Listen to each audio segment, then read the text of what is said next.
Hello students, today I will discuss about the important topic যে এবার যিসকলে পৰীক্ষাৰ্থীয়ে এবাৰ এইচএছ ফাইনেল দিবলৈ গৈ আছে সিহঁতৰ কাৰণে মোৰ এডভাইচ মানে বহুতে অলৰেডি মানে পেনিক হৈ আছে যে মোৰ এক্সামটো কেনেকৈ হ'ব, মই ভালদৰে প্ৰিপাৰেশ্যন হোৱা নাই, মই কি কৰিম, মই ভাল মাৰ্ক পাম নে নাই, মই সেই বিষয়ে আজি আলোচনা কৰিম। তো ফাৰ্ষ্ট অফ অল অলৰেডি আমাৰ প্ৰি ফাইনেল এক্সাম চব ডিষ্ট্ৰিক্টতে অলৰেডি ষ্টাৰ্ট হৈ গৈছে, তাত মানে কালি পৰহিৰ পৰা অলৰেডি ষ্টাৰ্ট হৈ যাব। তো প্ৰি ফাইনেলত যিখিনি আপোনালোকৰ চিলেবাছ মানে ফুল চিলেবাছে আহিব, তো এতিয়াৰ পৰা আপোনালোকে ফাইনেলৰ কাৰণে পূৰা প্ৰিপাৰেশ্যন কৰি লওক যে প্ৰি ফাইনেল যাতে ভাল হয়। আৰু প্ৰি ফাইনেল এক্সামটো যিমান পাৰ্চেণ্ট আহিব তাতকৈ 5 to 10% কি হ'ব মাৰ্ক ইনক্ৰিজ হ'ব, মানে ফাইনেলত তাতকৈ অলপ বেছি আহিব পাৰে, বেছি আহে জেনেৰেলি, ঠিক আছে। তো আমি ফিজিক্স কেমিষ্ট্ৰি বায়'লজিত আমি কেনেকৈ প্ৰিপাৰেশ্যন কৰিলে আমি ভাল মাৰ্কছ এটা স্ক'ৰ কৰিব পাৰিম বা ভাল মাৰ্কছ এটা পাম, তো সেইটোৰ ওপৰত আজি মোৰ এই ভিডিঅ'টো। তো অলৰেডি ফাইনেল এক্সাম ওচৰ চাপি আহিছে, প্ৰি ফাইনেলো ষ্টাৰ্ট হৈ গৈছে বা হৈ যাব 2 দিনৰ ভিতৰতে। তো কেমিষ্ট্ৰি মই ফাৰ্ষ্টত কেমিষ্ট্ৰিৰ বিষয়ে ক'ম, তাৰপিছত ফিজিক্স, তাৰপিছত বায়'লজি, তাৰপিছত বাকীখিনি মই আলোচনা কৰিম, ঠিক আছে। যে ফিজিক্সত কেমিষ্ট্ৰিত যদি আমি লেটাৰ মাৰ্ক বা 70 মাৰ্কটো থিয়ৰী মাৰ্ক, তো 70ৰ পৰা আমি 70 + প্ৰেক্টিকেল 30, তো 100ৰ ভিতৰত আমি কেনেকৈ 90+ মাৰ্ক আমি স্ক'ৰ কৰিব পাৰিম তাৰ কাৰণে আমি এতিয়া আলোচনা কৰিম কেমিষ্ট্ৰিটো। তো কেমিষ্ট্ৰিত যদি আমি চাবলৈ যাওঁ, কেমিষ্ট্ৰিত যিমানখিনি ইনটেক্সট কুৱেশ্যন আছে, অৰ্থাৎ মানে এটা টপিক পঢ়াইছে তাৰ পিছত যিখিনি কুৱেশ্যন আছে সেইটো টপিকৰ ওপৰত ভিতৰত যিখিনি কুৱেশ্যন আছে ইনটেক্সট কুৱেশ্যন, সেইখিনি আমি পুংখানুপুংখানুভাৱে এটাও যাতে কি নহয় বাদ যাব নোৱাৰে, গোটেইকেইটা আমি পূৰা প্ৰেক্টিছ কৰিব লাগিব। লগতে যিখিনি আমাৰ এক্সাম্পল দি আছে, অৰ্থাৎ NCERT ছল্ভ কৰি দি আছে কুৱেশ্যনকেইটা, সেইকেইটা চাব লাগিব। আৰু সেইকেইটা এনেকৈ নহয় মানে ফাইনেল এক্সামত এজ ইট ইজ উঠি আহে, কুৱেশ্যনবিলাক এজ ইট ইজ উঠি আহে, তো সেইখিনি আমি ভালকৈ চাব লাগিব। লগতে আজিকালি যেনেকুৱা হাফ ইয়াৰলিৰ পেটাৰ্ণটো মই কৈ আছোঁ, নগাঁও ডিষ্ট্ৰিক্টৰ বা বেলেগ ডিষ্ট্ৰিক্টৰ মানে অলপ কুৱেশ্যনবিলাক অলপ হাই লেভেলৰ আহি আছে। তো সেইখিনি আমি কৰিবলৈ হ'লে আমি যিখিনি বেছিকটো ক্লিয়াৰ থকাৰ লগতে আমি যিটো টপিক এটা পঢ়িলোঁ সেই টপিকটোত গোটেইখিনি যাতে মানে আমাৰ কি হয় পুংখানুপুংখানুভাৱে যাতে আমি পাৰোঁ। তেনেকুৱা পঢ়িলে আমি সেই 1 মাৰ্কৰ যিকেইটা শ্বৰ্ট কুৱেশ্যন আছে সেইকেইটা বা 2 মাৰ্কছ মানে অলপ ক্ৰিটিকেল টাইপ যিকেইটা কুৱেশ্যন আছে সেইকেইটা আমি ইজিলি কি কৰিব পাৰিম, ছল্ভ কৰিব পাৰিম। তাৰপিছত লগতে আমি ইনটেক্সট কুৱেশ্যন পঢ়িলোঁ আৰু আমি এক্সাম্পল পঢ়িলোঁ। লগতে ফিজিকেল পাৰ্টৰ পৰা যিখিনি নিউমাৰিকেল বেচিছ টাইপ আছে, নিউমাৰিকেল যিখিনি অংক আছে, অংক টাইপ যিখিনি কুৱেশ্যন, যেনেকুৱা ৰেট কনষ্টেণ্ট ওলাব লাগে, হাফ লাইফ ওলাব লাগে, তাৰপিছত নাৰ্ছ ইকুৱেশ্যন আছে, সেইখিনি ভালকৈ চাব লাগিব। লগতে ফিজিকেল কেমিষ্ট্ৰিত যিখিনি ফিজিকেলত বেছি নাইতো, চলিউশ্যন, ইলেক্ট্ৰকেমিষ্ট্ৰি আৰু কেমিকেল কাইনেটিক্স, এই তিনিটা মানে কি হয় আপোনালোকৰ এই তিনিটা অলপ ফৰ্মুলা বেচিছ কিছুমান বস্তু পঢ়িলে অলপ মনত ৰাখিলে ইজিলি হৈ যায়, ঠিক আছে। তাৰপিছত আমি যিখিনি চাম ইনঅৰ্গেনিক কেমিষ্ট্ৰি কাৰণে। ইনঅৰ্গেনিক কেমিষ্ট্ৰিটো বেছি নাই, ইনঅৰ্গেনিক কেমিষ্ট্ৰিত আপোনালোকে জাষ্ট মেমৰাইজ কৰিব লাগে, অলপ কনচেপচুৱেল এইটো আছে কোঅৰ্ডিনেশ্যন কেমিষ্ট্ৰি, আৰু বাকীখিনি ডি এণ্ড এফ ব্লক এইখিনিতো ইজি, অলপ আৰামছে পাই যাব, অনলি মানে ৰাট্টাফিকেশ্যন ক'বলৈ গ'লে আৰামছে হৈ গ'ল। আৰু ইয়াৰ পৰা চিলেক্টিভ কুৱেশ্যনে আহে, মানে যি মানে এবাৰ নহ'লে দুবাৰ, মানে এইবাৰ যদি অহা নাই নেক্সট বাৰ আহিব, এনেকুৱা কুৱেশ্যন কিছুমান থাকে মানে ঠিক তেনেকুৱা।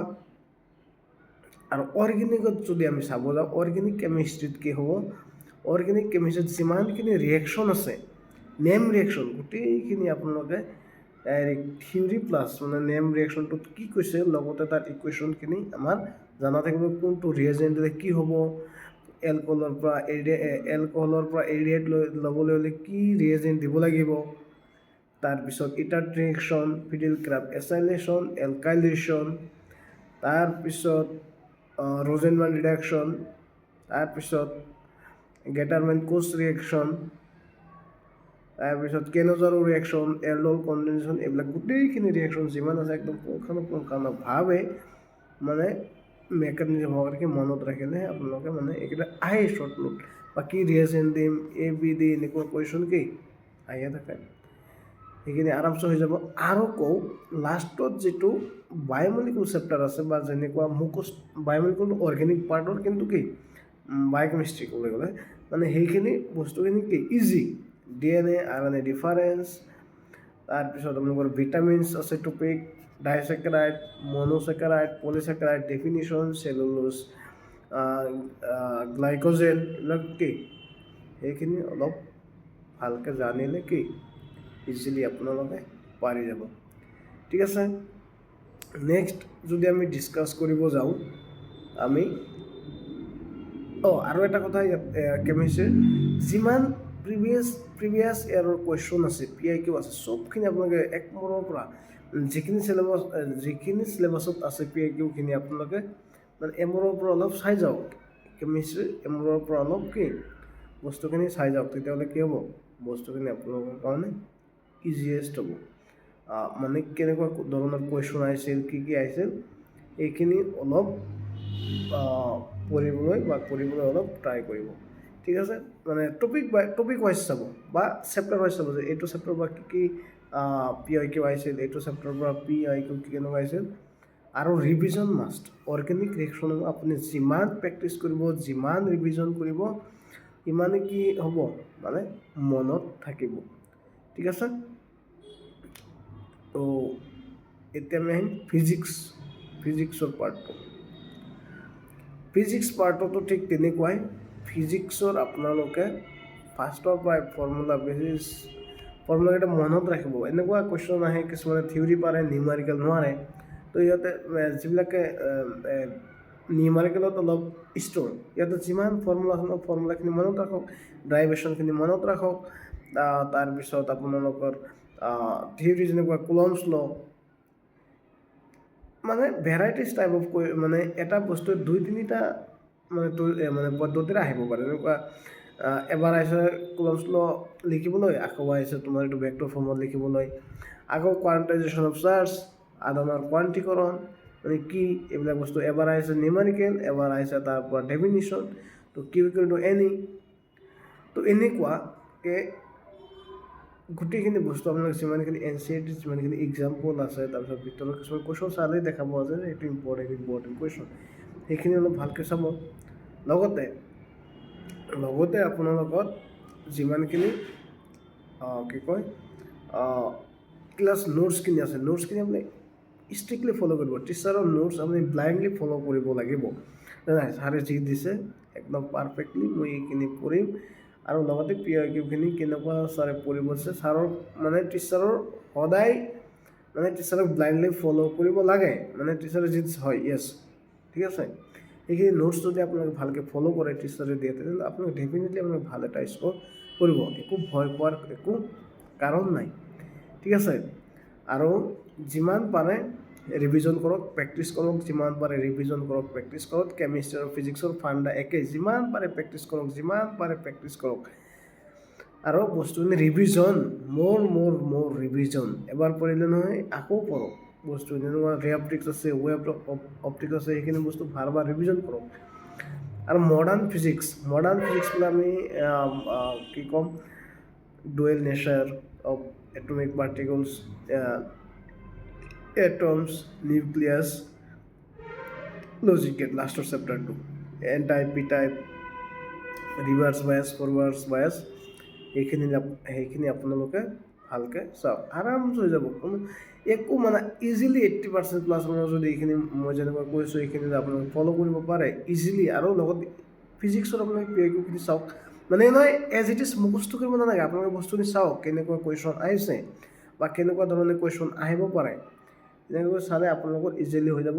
আৰু ছায়েন্সৰ ষ্টুডেণ্টৰ কাৰণে কেমিষ্ট্ৰি মানে ইংলিছ আৰু এছামিছ বা অল্টি এইবিলাকে পাৰ্চেণ্ট আপোনালোকৰ ইনক্ৰিজ কৰি দিয়ে। মানে এইখিনি যদি আপুনি দুটা যদি লেটাৰ মাৰ্ক ৰাখিব পাৰে বা 99 স্ক'ৰ কৰি দিব পাৰে, আপোনালোকৰ ইজিলি 80+% আহি যাবই যাব, ইজিলি আহি যাব, ঠিক আছে।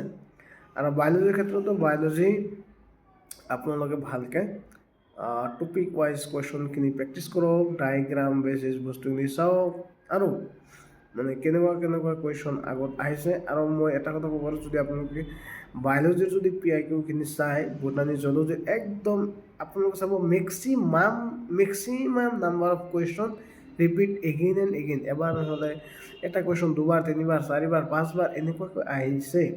আৰু মই PIQৰ কথা যদি ক'বলৈ যাওঁ, আপোনালোকে 12ৰ পৰা 2025 যিমান কুৱেশ্যন আছে 12 মানে 18ৰ পৰা আপোনালোকে 2025লৈকে চাওক, আৰু তাৰ আগৰখিনি চালে আৰু বহুত ভাল। মানে 12ৰ পৰা মইতো ক'ম 12ৰ পৰা আপোনালোকে চাই যাওক কুৱেশ্যনখিনি, মানে আপোনালোকে যিবিলাকে পাছ কৰিবলৈ টেনশ্যন সিহঁতেও আৰামছে 60+% পাই পাছ কৰি যাব, ঠিক আছে।